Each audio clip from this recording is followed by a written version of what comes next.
ஷாமீடியா தமிழ் இஸ்லாத்திற்கு உங்களை அன்புடன் வரவேற்கிறோம். இந்த வீடியோவை பார்த்து கொண்டு இருக்கும் அனைவருக்கும் அஸ்ஸலாமு அலைக்கும் வரஹ்மதுல்லாஹி வபரகாத்துஹு. உங்கள் அனைவர் மீதும் அல்லாஹ்வின் சாந்தியும் கருணையும் பரக்கத்தும் வளங்களும் உண்டாவதாக.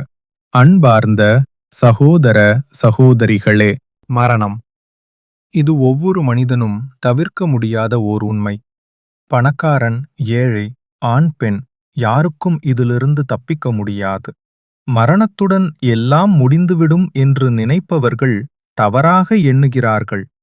உண்மையில் மரணம் என்பது ஒரு புதிய வாழ்க்கையின் தொடக்கம். இன்று நாம் பார்க்கப் போவது மனிதன் மரணத்திற்குப் பின் சந்திக்கப் போகும் 7 ஆச்சரியமான நிலைகள். நிலை 1. மரணத்தின் தருணம். குர்ஆன் சூரா அல்-அன்அம் 6:93. வலவ் தரா இதித் தாலிமூன ஃபீ கமராத்தில் மௌத்தி வல் மலாயிகத்து பாசித்து. அநியாயம் செய்தவர்களின் ஆன்மா அவர்களிடமிருந்து வலிய இழுக்கப்படும் போது நீ பார்க்கக்கூடும். இங்கு அதிகாரம் இழந்தவர்கள் என்பதை விட அநியாயம் செய்தவர்கள் என்பது வசனத்திற்கு பொருத்தமாக இருக்கும். மரணம் நெருங்கும்போது 2 வகையான ஆன்மாக்கள் பிரிக்கப்படுகின்றன. ஒரு வகை நம்பிக்கையுடையவர்களின் ஆன்மா. அது மென்மையாகவும் நறுமணத்துடனும் இலகுவாக வெளிவரும். மற்றொரு வகை துன்மார்க்கர்களின் ஆன்மா. அது எலும்புகளை உடைத்து இழுக்கப்படுவது போல் பெரும் வேதனையுடன் வெளிவரும். நிலை 2. கப்ர், கல்லறை வாழ்க்கை. அந்த உடல் கப்ர், கல்லறையில் புதைக்கப்பட்டதும் ஒரு புதிய உலகம் ஆரம்பிக்கிறது. அது பர்சக் உலகம் என்று அழைக்கப்படுகிறது. அப்போது 2 வானவர்கள் முன்கர் மற்றும் நகீர் வந்து கேள்விகள் கேட்கின்றனர். உன் இறைவன் யார்? உன் மார்க்கம் என்ன? உன் நபி யார்? சரியான பதில் சொல்பவருக்கு கப்ர், கல்லறையில் விசாலமாகும். அதில் அல்லாவின் அமைதிக் காற்று வீசும். ஆனால் தவறான பதில் சொல்பவர் துன்பத்தில் அழுத்தப்படுவார். அந்த இருள் அவரை நெருக்கி வாட்டும். நிலை 3. பர்சக் வாழ்க்கை. குர்ஆன் சூரா அல்-முஃமினூன் 23:99 முதல் 100 வரை. தா இதா ஜாஅ அஹதஹுமுல் மௌத் கால ரப்பிர்ஜிஊன் 99. ல அல்லி ஆமலு சாலிஹ ஃபீமா தரக்து கல்லா இன்னஹா கலிமத்துன் ஹுவ காயிலுஹா வமின் வராயிஹிம் பர்சகுன் இலா யௌமி யுபதூன். அவர்களில் ஒருவனுக்கு மரணம் வரும்போது, என் இறைவா, நான் விட்டு வந்ததில் நல்லறம் செய்வதற்காக நீ என்னை திருப்பி அனுப்புவாயாக என்று கேட்பான். ஆனால் இது சாத்தியமில்லை.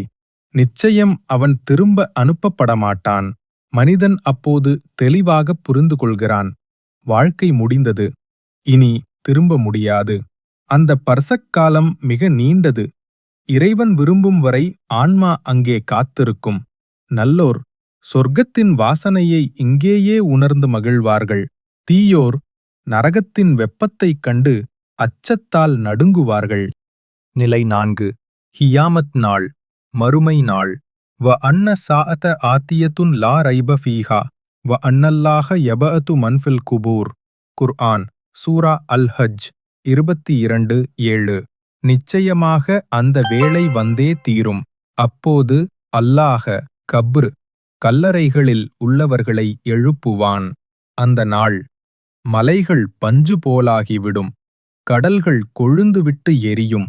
மனிதன் தன் தாயையும் தன் பிள்ளையையும் மறந்து விடுவான். அந்த நாளில் ஒவ்வொருவரும் தங்கள் செயல்களின் பதிவேட்டை காண்பார்கள். நிலை 5. கணக்கு, ஹிசாப்.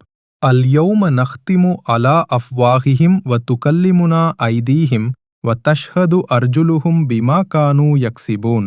அல்லாஹ் சொல்லுவான், இன்று உங்கள் வாயின் மேல் முத்திரை வைத்து விடுவோம். நீங்கள் செய்ததைக் குறித்து உங்கள் கைகள் நம்மிடம் பேசும். உங்கள் கால்கள் சாட்சி கூறும். சூரா யாசீன் 36:65. அந்த நாள் சிறிய செயல்களும் மறைக்கப்படாது.